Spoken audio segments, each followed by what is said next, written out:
की हत्या गला रेत कर पटना के अंदर गोली मार दिया गया, मुख्यालय के बगल में समस्तीपुर के अंदर हत्या, हर दिन दर्जनों हत्या हो रही है।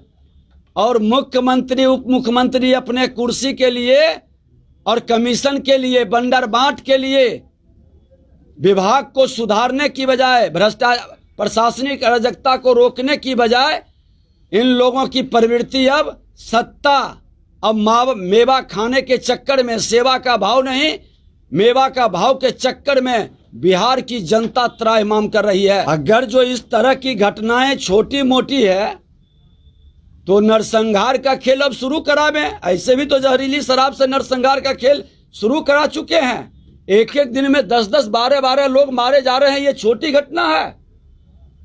हत्या, अपहरण, लूट, व्यापारियों पर, स्वर्णकार व्यापारी को तो विशेष टारगेट किया जा रहा है। इस तरह का खेल छोटी मोटी घटना है। ये सब जंगल राज के पुरोधा हैं, जो अपराध और भ्रष्टाचार को बढ़ावा देने वाले और संरक्षण करने वाले लोग हैं।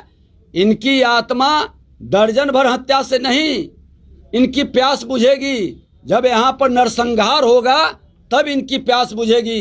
लेकिन नरसंहार होने का अवसर अब इनको नहीं देंगे। इनकी सत्ता की आयु बहुत छोटे होते जा रही है और ये सत्ता में बहुत दिन तक नहीं रहेंगे, क्योंकि ये जनादेश भारतीय जनता पार्टी और नरेंद्र मोदी जी देश के प्रधानमंत्री के नाम पर मिला था।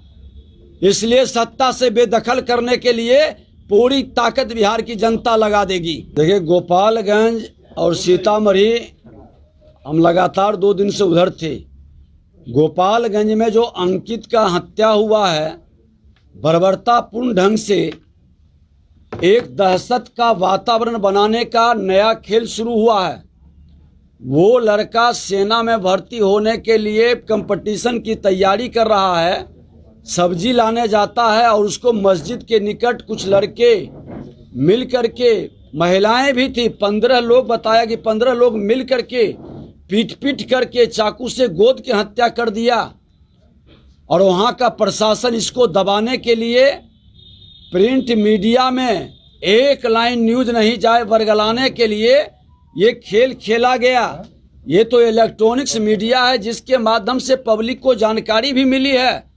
और जब हम लोग वहाँ गए तो उल्टे जो हत्यारा है उसके घर की सुरक्षा हो रही है, लेकिन जिसकी हत्या हुई है उसको धमकाया जा रहा है, प्रशासन के द्वारा डराया जा रहा है। और उसी पीरियड में एक बच्ची भी आई, कहा कि हमको 4-5 दिन पहले उठा करके लेके चला गया मुस्लिम समाज के लड़के, और उन लोगों ने जबरदस्ती हमारे साथ अवैध संबंध बनाया और हमको धर्म परिवर्तन के लिए कह रहा था।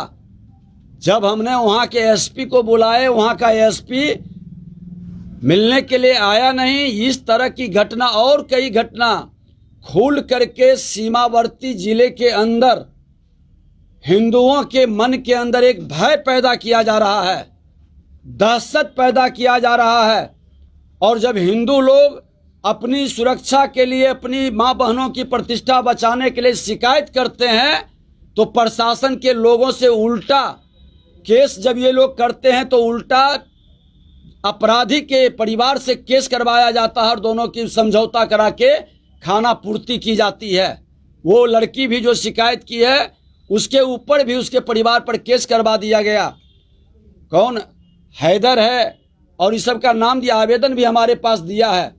और इस तरह से उस क्षेत्र के अंदर दहशत है।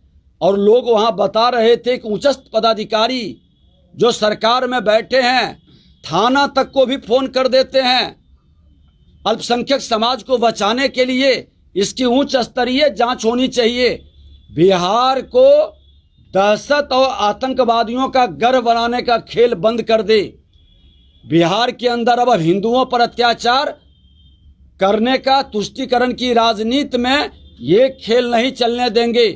अब जहां भी इस तरह का है, बुधवार को हम लोग बैठते हैं और शुक्रवार को किसी भी हिंदू पर अगर जो कोई अत्याचार करता है, भय का वातावरण बनाता है या प्रशासन उसको प्रताड़ित करने का काम करता है, भारतीय जनता पार्टी खुल करके उसकी आवाज बनेगी और उसको न्याय के लिए सड़क से सदन तक लड़ेगी। हिंदू सुरक्षित नहीं है, क्या लगता है बिहार? निश्चित तौर पर आज सीमावर्ती जिले के अंदर हिंदू भयभीत हैं और सुरक्षित महसूस कर रहे हैं, और ये खेल सत्ता के संरक्षण में प्रशासन के द्वारा कहीं न कहीं उसको सुरक्षा व्यवस्था नहीं दी जा रही है और प्रताड़ित किया जा रहा है।